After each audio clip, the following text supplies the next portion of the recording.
இப்போ ஈசிஆரும் ஓஎம்ஆரும் செம்ம connect. Stepstone secret plot near Kovalam ECR. Beach resort plot just 24 lakhsல. லான்ச்சிங் ஆஃபர்ல பிளாட் வாங்குங்க 5 lakhs ப்ராஃபிட். விஜய் கூப்பிட்டிருந்தாங்க வீடு தேடி வந்து துணை முதலமைச்சர் பதவியை கொடுத்து சென்றிருப்பார்.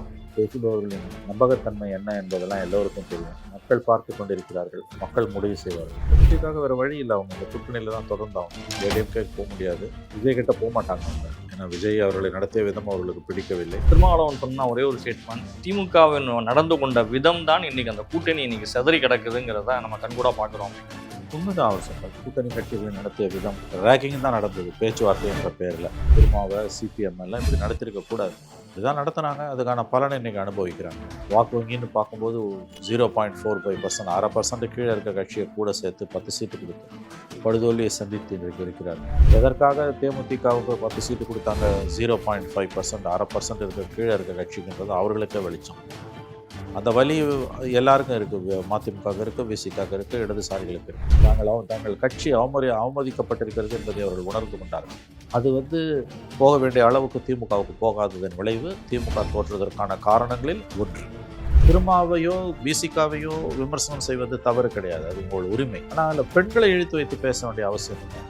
எங்கே போனாலும் நீ பெண்களை இழுத்து வைத்து பேசுவது என்பது எவ்வளோ ஒரு வக்ர புத்தி. இது ஏற்புடையது அல்ல. நிச்சயம் ஆராசா அவர்கள் மன்னிப்பு கேட்டுத்தான் ஆக வேண்டும். பெண்கள் மீது மரியாதை இருந்தால் அவர் மன்னிப்பு கேட்பார். கம்யூனிஸ்ட் என்று ஆதரவுங்கிற நிலைப்பாடை எடுத்ததோ சொல்லிவிட்டு சென்றதோ அன்னைக்கே இந்த கூட்டணி முறிந்து விட்டதுன்னு சொல்லி நேற்று ஸ்டேட்மெண்ட் வர. ஆமாங்க, இந்த கூட்டணி முறிஞ்சிடுச்சுங்க. இந்த கூட்டணி இல்லை, திமுக என்று தனிமரமாய் நிற்கிறது, தனித்து விடப்பட்டிருக்கிறது. திமுக ஒரு தனிமரம். இதுவரை அவர்களுடைய வரலாற்றிலேயே இந்த அளவுக்கு அவர்கள் தனித்து விடப்பட்டது கிடையாது. எனக்கு தெரிஞ்சு இதற்கு முழு காரணம் தேர்தல் பேச்சுவார்த்தைகளின் போது திமுக நடந்து கொண்ட மேலெண்ணன் மனப்பான்மை. அதற்கான பலனை தான் இவங்க அனுபவிக்கிறாங்க. 6 சீட்டு வாங்கினவங்களை 5 சீட்டு கொடுத்துட்டு முந்தா நாள் வரைக்கும் பிஜேபியோட பேசிக்கிட்டு இருந்த தேமுதிக கூப்பிட்டு 10 சீட்டு கொடுத்தீங்க. ராஜ்யசபாவோட அதற்கான பலனை தான் இன்றைக்கி திமுக அனுபவிக்கிறது. கொளத்தூரில் அவருக்கு தோல்விக்கான வாய்ப்புகள் அதிகம்னு திரும்ப திரும்ப சொல்லப்பட்டிருக்கிறது. ஆனால் அவர் ஏன் தொகுதி மாறாமல் இருந்தார்ன்றதான் புரியாத புதிராக இருக்குது. திருவாரூருக்கு போயிருந்தாருன்னா அவர் வெற்றி பெற்றிருப்பார். அப்போ இதுக்கு யார் காரணம்? ஏன் சிம்பிளில் நிற்கணுன்ற அந்த திமுக அண்ணா திமுகவோட அடாவடிக்கு ஒரு முற்றுப்புள்ளி வைக்கப்பட்டிருக்கிறது.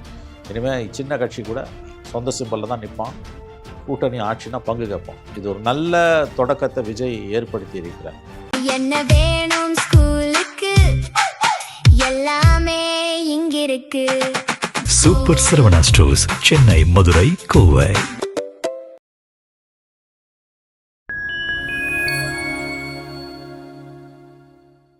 ஃபேண்டம் மீடியாவோட ஒரு ஸ்பெஷல் இன்டர்வியூவில் சிறப்பழைப்பாளராக தமிழ்நாட்டினுடைய ஒரு மூத்த உதவியாளர் மணிசார் அவர்கள் இணைந்துள்ளார். சமகால அரசியல் நிகழ்வு குறித்தப்படுகிற கேள்விகளை முன்வைக்கின்றோம். வாருங்கள் நிகழ்ச்சிகள் சொல்லலாம். வணக்கம் சார். சார் வணக்கம்.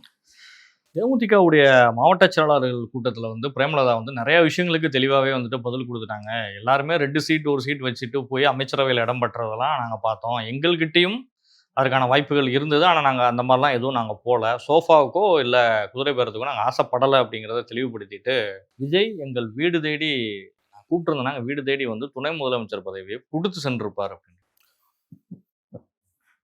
இதுக்கெல்லாம் பதில் இதை சொல்ல முடியாது வினோத்.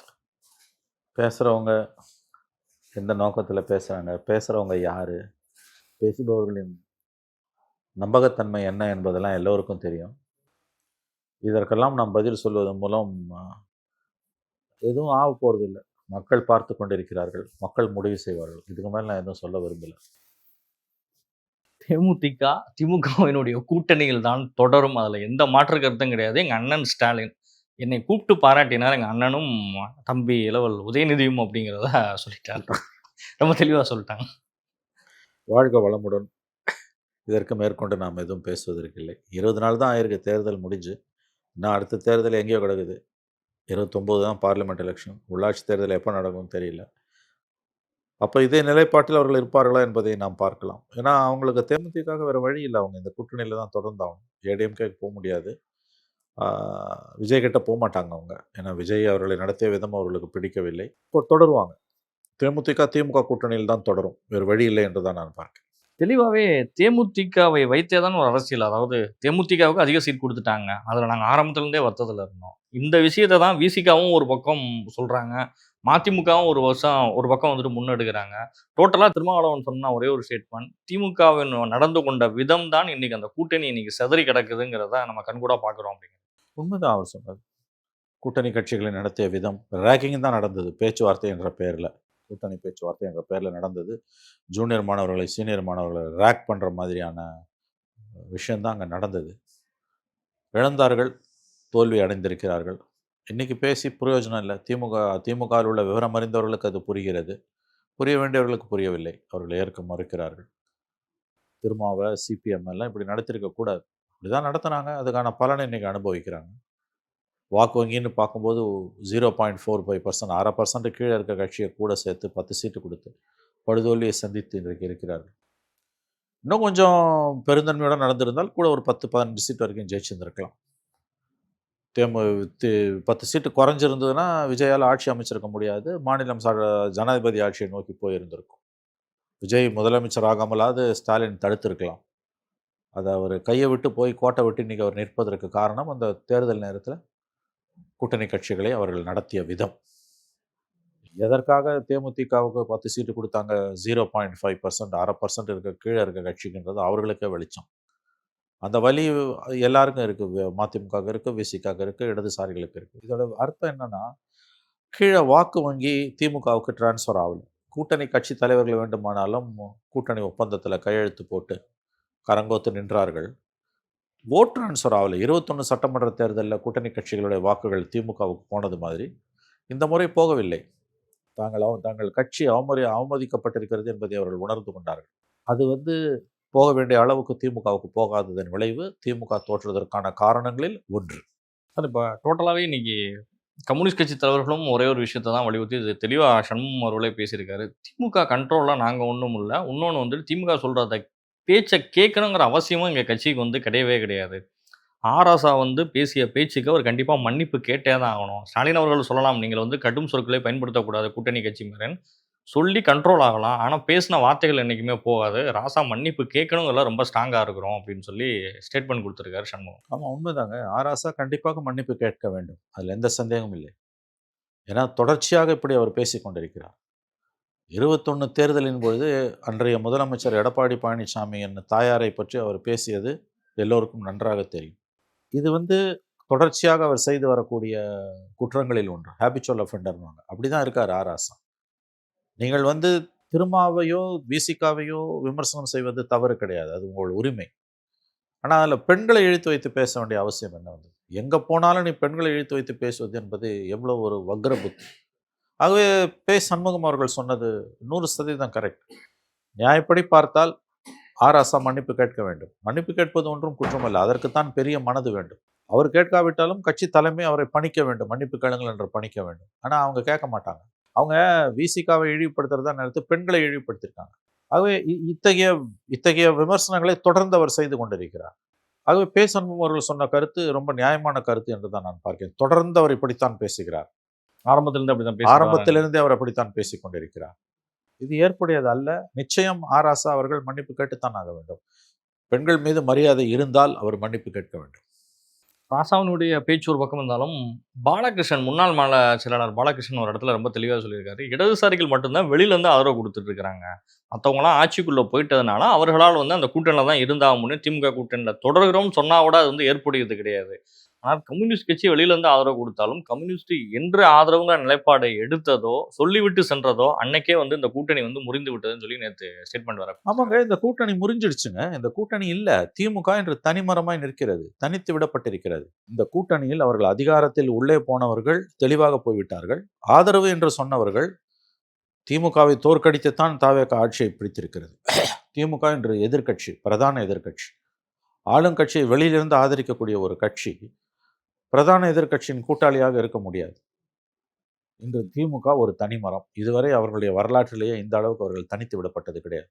எனக்கு தெரிஞ்சு இதற்கு முழு காரணம் தேர்தல் பேச்சுவார்த்தைகளின் போது திமுக நடந்து கொண்ட மேலண்ணன் மனப்பான்மை.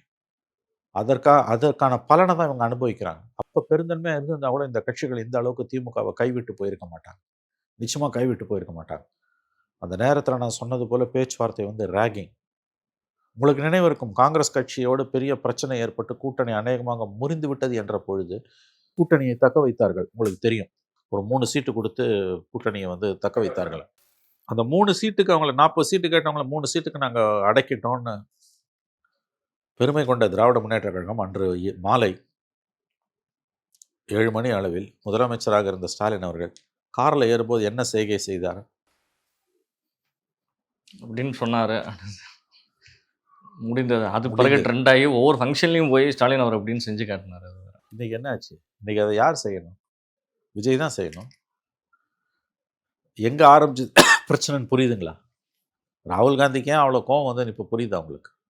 அதே தான் இடதுசாரிகளுக்கு 6 சீட்டு வாங்கினவங்களை 5 சீட்டு கொடுத்துட்டு முந்தா நாள் வரைக்கும் பிஜேபியோட பேசிக்கிட்டு இருந்த தேமுதிக கூப்பிட்டு 10 சீட்டு கொடுத்தீங்க. ராஜ்யசபாவோட அதற்கான பலனை தான் இன்னைக்கு திமுக அனுபவிக்குது. கூட்டணியே கிடையாதுங்க. யாருங்க இருக்கா இன்னைக்கு? கட்சி ஆரம்பிச்ச நாள்லேருந்து அவங்க கூட அந்த ஐயுஎம்எல் நடுப்புற ஒரு 4 வருஷம் பிஜேபியோட அவங்க இருந்த அந்த காலகட்டத்தில் மட்டும் வெளியேறினவங்க இன்னைக்கு அவங்க போய் எதிர்கட்சி மந்திரி சபையில் இருக்காங்க.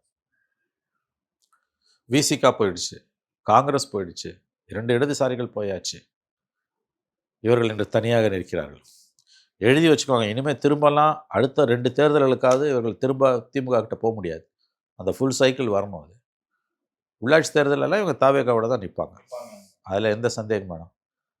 ஆகவே இது கடைசியாக ஒரு தேர்தல்களுக்கு முந்தின அந்த 2 மாத காலத்தில், குறிப்பாக மார்ச் ஏப்ரல் காலகட்டங்களில், பிப்ரவரி மார்ச் காலகட்டங்களில் இவர்கள் நடத்தியதன் விளைவு கூட்டணி கட்சிகளை 7 வருடம் கூடவே இருந்த கூட்டணி கட்சிகளை இந்த அளவுக்கு இழிவுபடுத்தியிருக்க வேண்டியது இல்லை. கலைஞர் இருந்தார் அப்படி செய்திருக்க மாட்டார், நிச்சயமாக செஞ்சிருக்க மாட்டார். 1 சீட்டு தானே கேட்டாங்க சிபிஎம். எவ்வளோ தூரம் இழிவுபடுத்துறீங்க அவள். அப்புறம் வைகோ 6 சீட்டு 4 சீட்டுன்னு போது அவங்க சிம்பிள்லேயே நிற்கிறான்னா 2 சீட்டை குறைச்சி அவங்க சிம்பிளில் நிற்க வச்சுருக்கலாம்ல, கொடுக்கல. கமலஹாசங்க 2 சீட்டு தானே கேட்டார் அவர். ஏன் சிம்பிளில் நில்லுன்றது, இந்த ஏன் சிம்பிளில் நிற்கணுன்ற அந்த திமுக அண்ணா திமுகவோட அடாவடிக்கு ஒரு முற்றுப்புள்ளி வைக்கப்பட்டிருக்கிறது. இனிமேல் சின்ன கட்சி கூட சொந்த சிம்பிளில் தான் நிற்பான், கூட்டணி ஆட்சினா பங்கு கேட்போம். இது ஒரு நல்ல தொடக்கத்தை விஜய் ஏற்படுத்தி இருக்கிறார். ஆகவே சண்முகம் சொன்னது, இவர் கே பாலகிருஷ்ணன் சொன்னதெல்லாம் கரெக்டு தான். டோட்டலி கூட்டணி வந்து முடிவுக்கு வந்து விட்டது. திமுகவோட கொத்தடிமைகளாக தாங்கள் இருந்தோம் என்பதை இவர்கள் உணர்ந்திருக்கிறார்கள். அதனால தான் பிச்சுக்குன்னு ஓடி இருக்காங்க. இன்றைக்கி வாய்ப்பு கிடைச்சா பிச்சுக்குன்னு ஓடணும்னு பார்த்துருக்காங்க. இன்றைக்கி வாய்ப்பு கிடைச்சோன்னா பிச்சுக்குன்னு ஓடி இனிமேல் வேணான்னு, உங்கள் சங்காத்தமே வேணான்னு தலைமொழிகிட்டு போயிருக்காங்க. இதற்கு காரணம் முழுக்க முழுக்க திமுக தான். குறிப்பாக தேமுதிகவை உள்ள கூட்டின்னு வந்து அவர்களுக்கு கொடுத்த முக்கியத்துவம் அத்தனை பேரையும் முகம் சுளிக்க வைத்தது.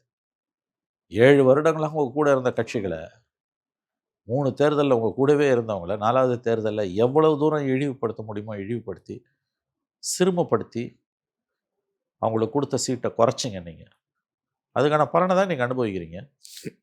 ஆனால் இதில் மற்ற கட்சிகள் கூட கடுமையான விமர்சனங்களை வைக்கல. திமுக வைக்கக்கூடிய விமர்சனங்களுக்கு பதில் சொல்லக்கூடிய நிலைமையில தான் விசிகாவோ கம்யூனிஸ்டோ பேசிட்டு இருக்கிறாங்க.